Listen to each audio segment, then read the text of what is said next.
ତ ଦର୍ଶକ ବନ୍ଧୁ, ଆଜିର ଥମ୍ବନେଲ୍ ଦେଖି ଆପଣମାନେ ସମସ୍ତେ ବୁଝିପାରୁଥିବେ କି ମୁଁ କଣ କହିବାକୁ ଚାହୁଁଛି। ସକାଳୁ ସକାଳୁ ଆଜି ପହଞ୍ଚିଲା ଆଜି ଗୋଟେ ଗୁଡ୍ ନ୍ୟୁଜ୍। ବଢିଲା ପାରିଶ୍ରମିକ ଦିନ ମଜୁରିଆର ଦିନ ମଜୁରୀ। କଥାରେ ଅଛି, ମୂଲ ପଇସା ସଦାବେଳ ପାଇଁ ଫୁଲ ପରି ଚାଲିଯାଏ। ମୂଲିଆର ମୂଲ ପଇସାକୁ ସରକାର ଆଖି ଆଗରେ ରଖି ଆଜି ପାରିଶ୍ରମିକ ବୃଦ୍ଧି କରିଛନ୍ତି। ତ ଏଥିରେ କେଉଁମାନେ ଉପକୃତ ହେବେ, ଆଗରୁ କେତେ ପାଉଥିଲେ, ଏବେ କେତେ ପାଇବେ, यार संपूर्ण डिटेल्स इनफॉरमेशन ମୁଁ ଆପଣଙ୍କୁ ଆଜି ଏହି ଭିଡିଓରେ ଦେଇଦେବି। ତ ତା ପୂର୍ବରୁ ଆପଣମାନଙ୍କୁ ମୋର ଗୋଟେ ଛୋଟିଆ ରିକ୍ୱେଷ୍ଟ କି ଆପଣମାନେ ଭିଡିଓଟାକୁ ଶେଷ ପର୍ଯ୍ୟନ୍ତ ଦେଖିବେ। ଆଉ ଏବେ ହିଁ ଯଦି ଆମ ଭିଡିଓ ଦେଖୁଛନ୍ତି ଭିଡିଓକୁ ଗୋଟେ ଲାଇକ୍ କରିଦିଅନ୍ତୁ ଏବଂ ତା ସଙ୍ଗେ ସଙ୍ଗେ ମନୁଆନ ନା ମନିରାଡି ଚ୍ୟାନେଲକୁ ସବସ୍କ୍ରାଇବ କରି ପାଖରେ ଆସିଥିବା ଘଣ୍ଟି ବଟନକୁ ଅଲ୍ ରେ ସିଲେକ୍ସନ କରିଦିଅନ୍ତୁ। ତ ଦର୍ଶକ ବନ୍ଧୁ, ଆଉ ଡେରି କାହିଁ କରିବା, ଏଇ ଦିନ ମଜୁରୀ କେତେ ବୃଦ୍ଧି ହେଇଛି, ଏଥିରେ କେଉଁ ବର୍ଗର ଲୋକମାନେ ଉପକୃତ ହେବେ, ଏହା ଡିଟେଲ ସବୁ ଆଜି ଆମେ ଜାଣିନେବା। So let's start.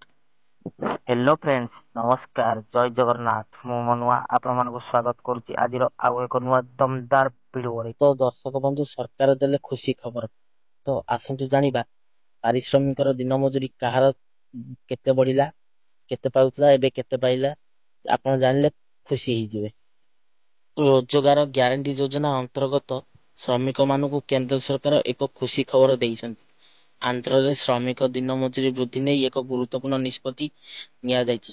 କୁହାଯାଇଛି ଯେ ନୂତନ ସଂଶୋଧିତ ଦରମା ଏପ୍ରିଲ 2 ତାରିଖରୁ ମିଳିବ।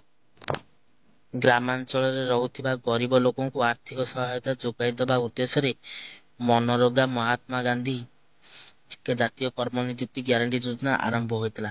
ଗରିବ ଲୋକଙ୍କୁ ଗୋଟିଏ ବର୍ଷରେ 100 ଦିନର କାମ ଯୋଗାଇ ଦିଆଯିବ ତଥା ଖାଦ୍ୟ ନିରାପତ୍ତା ବୃଦ୍ଧି କରିବାର ଉତ୍ତମ ଉଦ୍ଦେଶ୍ୟ ସହିତ ଏହି ଯୋଜନା ଆରମ୍ଭ କରାଯାଇଥିଲା। ଦର୍ଶକ ବନ୍ଧୁ, ଏହି ମନରେଗା ଯୋଜନା 25 ଅଗଷ୍ଟ 2005 ମସିହାରୁ କେନ୍ଦ୍ର ସରକାର ଏହି ଯୋଜନା ଆରମ୍ଭ କରିଥିଲେ ଏବଂ କାର୍ଯ୍ୟକାରୀ କରିଥିଲେ। ପ୍ରତ୍ୟେକ ଆର୍ଥିକ ବର୍ଷରେ ପ୍ରତ୍ୟେକ ଗ୍ରାମୀଣ ପରିବାରରେ କାମ ଖୋଜୁଥିବା ସମସ୍ତ ବୟସ୍କଙ୍କୁ ସର୍ବନିମ୍ନ ମଜୁରୀ 100ର କାର୍ଯ୍ୟ ଦିବସ ଗ୍ୟାରେଣ୍ଟି ଦେଇ ଏହି ଯୋଜନା ଅଣାଯାଇଥିଲା। ତ ଦର୍ଶକ ବନ୍ଧୁ, ଯେତେବେଳେ ଏହି ମନରେଗା ଯୋଜନା କାର୍ଯ୍ୟକ୍ରମ ଆରମ୍ଭ ହେଲା, ଶ୍ରମିକ ମାନଙ୍କୁ ପ୍ରତିଦିନ 87 ଟଙ୍କା 50 ପଇସା ଦିଆଯାଉଥିଲା, କିନ୍ତୁ ବର୍ତ୍ତମାନ ସେମାନଙ୍କୁ 272 ଟଙ୍କା ଦିଆଯାଉଛି।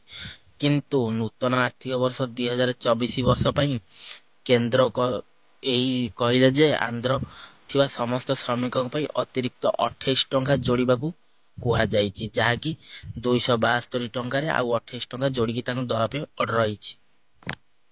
ଏପ୍ରିଲରୁ ଆରମ୍ଭ ହୋଇଥିବା ନୂତନ ଆର୍ଥିକ ବର୍ଷରେ ଆନ୍ଧ୍ର ଦେଶର ଜାତୀୟ ଗ୍ରାମୀଣ ରୋଜଗାର ଗ୍ୟାରେଣ୍ଟି ନିଶ୍ଚିତ ଯୋଜନା ଅନ୍ତର୍ଗତ ଶ୍ରମିକମାନେ ସର୍ବନିମ୍ନ ମଜୁରୀ କେନ୍ଦ୍ର ସରକାର ସ୍ଥିର କରିଛନ୍ତି। ଏହି ଖବର ଶ୍ରମିକମାନଙ୍କୁ ଅନେକ ଖୁସି ଆଣିଦେଇଛି। ଗାଁରେ କୃଷି ଶ୍ରମିକମାନେ ଗ୍ରୀଷ୍ମର 3 ମାସ ଅର୍ଥାତ୍ ମାର୍ଚ୍ଚ, ଏପ୍ରିଲ ଏବଂ ମେ ମାସରେ ନିଯୁକ୍ତି କାର୍ଯ୍ୟ କରିବାକୁ ଅଧିକ ଆଗ୍ରହୀ ଏବଂ ଏହି କ୍ରମରେ ଶ୍ରମିକମାନଙ୍କୁ ଉଭୟ ସକାଳ ଓ ସନ୍ଧ୍ୟାରେ କାମ କରିବାର ସୁଯୋଗ ମଧ୍ୟ ଦିଆଯାଇଥାଏ। ଏହା କୁହାଯାଇପାରେ ଯେ ଏହି ଯୋଜନାରେ କାର୍ଯ୍ୟକାରୀ ହେବା ପରେ ଗ୍ରାମାଞ୍ଚଳରେ ଗୁରୁତ୍ୱପୂର୍ଣ୍ଣ ପରିବର୍ତ୍ତନ ଆସିଛି। ଏହା କେବଳ କୃଷି ଶ୍ରମିକମାନଙ୍କ ନିଯୁକ୍ତି ନିଶ୍ଚିତ କରେ ନାହିଁ, ବରଂ ଅନ୍ୟ ଅଞ୍ଚଳକୁ ସ୍ଥାନାନ୍ତରଣ କରିବାକୁ ମଧ୍ୟ ହ୍ରାସ କରିଥାଏ। ଏହି ସମୟରେ ଶ୍ରମିକମାନଙ୍କୁ ଦିଆଯାଇଥିବା ମଜୁରୀ ମହାତ୍ମା ଗାନ୍ଧୀ ରୋଜଗାର ଗ୍ୟାରେଣ୍ଟି ଯୋଜନା ମାଧ୍ୟମରେ ସିଧାସଳଖ ସେମାନଙ୍କର ବ୍ୟାଙ୍କ ଆକାଉଣ୍ଟରେ ଜମା କରିବାକୁ ସରକାର ନିଷ୍ପତ୍ତି ନେଇଛନ୍ତି। ସେମାନଙ୍କର ଆଧାର କାର୍ଡ ସହିତ ସଂଯୁକ୍ତ ଶ୍ରମିକମାନଙ୍କର ବ୍ୟାଙ୍କ ଆକାଉଣ୍ଟରେ ନଗଦ ଜମା କରିବାର ପଦକ୍ଷେପ ମଧ୍ୟ ନେଇଛନ୍ତି। ତ ଦର୍ଶକ ବନ୍ଧୁ, ଆଜିର ଭିଡ଼ିଓଟି ଆପଣମାନଙ୍କୁ କେମିତି ଲାଗିଲା ମତାମତ ଦେବେ। ଆଉ ଯଦି ଆପଣଙ୍କର ସାଙ୍ଗମାନେ କିଏ ମନରେଗା କାର୍ଡରେ କାର୍ଯ୍ୟକ୍ରମ କରୁଛନ୍ତି ତ এই ଭିଡ଼ିଓଟି ତାଙ୍କମାନଙ୍କୁ ସେୟାର କରିବେ ଆଉ ମତାମତ ଦେବେ। ଭିଡ଼ିଓକୁ ଗୋଟେ ଲାଇକ୍ କରିବେ, ଚ୍ୟାନେଲକୁ ସବସ୍କ୍ରାଇବ୍ କରିବେ। ତ ଆଜି ପାଇଁ ବିଦାୟ ନେଉଛି, ପୁଣି ଦେଖା ହେବା ନେକ୍ସଟ ଏକ ଏପିସୋଡରେ। ସେ ପର୍ଯ୍ୟନ୍ତ ବିଦାୟ ଦିଅନ୍ତୁ, ରହୁଛି, ନମସ୍କାର, ବାଏ ବାଏ, ଟେକ୍ କେୟାର, ଜୟ ଜଗନ୍ନାଥ।